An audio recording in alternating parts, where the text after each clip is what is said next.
Welcome to this video, which is a quick review of my new purchase of a Royal Enfield Super Meteor. Uh, First impressions were really good, and they are still really good. I really like this bike. The reason I bought it was two main reasons.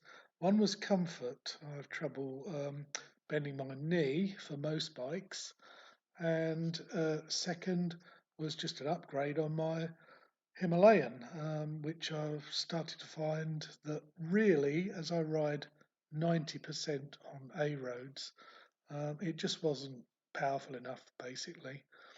So I picked up the Super Meteor from Intruder Motorcycles in Murcia, Spain, and this is part of my ride home on the first day.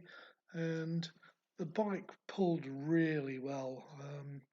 Goes well up hills. Normally up this section of the road, I would be struggling and going down the cogs and revving the nuts off the old Himalayan, whereas this just quite happily chugged up in fifth and sixth gear and feels really planted on the road.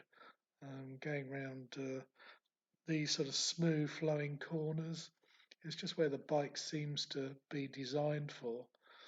Now, I've heard some reports of stiff suspension. Yes, it is firm, but it's more suited to these types of roads. I'll show you a little bit later on in this video where the roads are a little bit more uncomfortable, but you just have to moderate your speed. Um, this view is just a bit of a letterbox view. It'll change in a minute as I change my ride. This is a pretty well-known section of road coming down from Hondon in Alicante region, and it's quite a twisty, steep, winding road. And I'm not a big fan of going downhill, especially on the old Himalayan, as the brakes were a bit soft. The brakes on this are superb. Just even bedding in with just a few kilometres on the clock, the brakes are lovely. Just pull the bike up nice. I mean, I'm not a sport rider and I don't expect it to stop on a dime, but more than enough power for the power of the bike. I'm really pleased with it. It just, as you see, it's really steady round corners. Nice smooth road, this one, and it just flows. I really did enjoy the ride home, and so far it was really comfortable with the touring seat.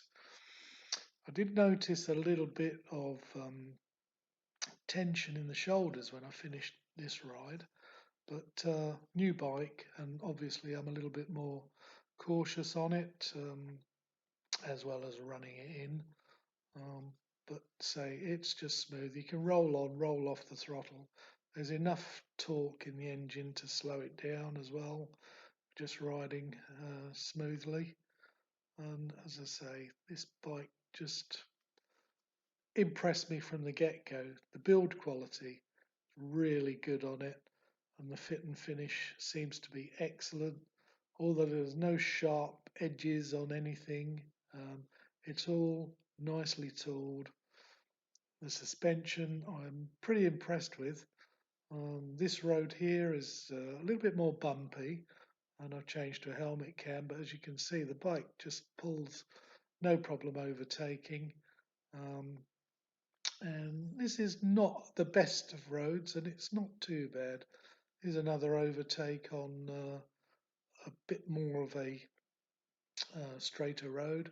As you can see, the bike just really does pull well, um, and you don't need to thrash the cogs or even write a letter asking permission of the driver in front to overtake. Um, Very impressed with this bike, and I'm running it in, so I'm not thrashing the throttle, just rolling it on and off, and it performs really well. This shows you a transition from a nice smooth road to a bit of a bumpy road, and you can see that the bike is a lot firmer on the springs. It's you just got to slow down. You know, if your bottom's slapping the seat, you're going too fast. So you've got to adapt to the bike, but I can't complain. So as soon as you transition to a smooth road, you can see the bike just wants to go and flow. And I hope you enjoyed this little review. Thanks for watching.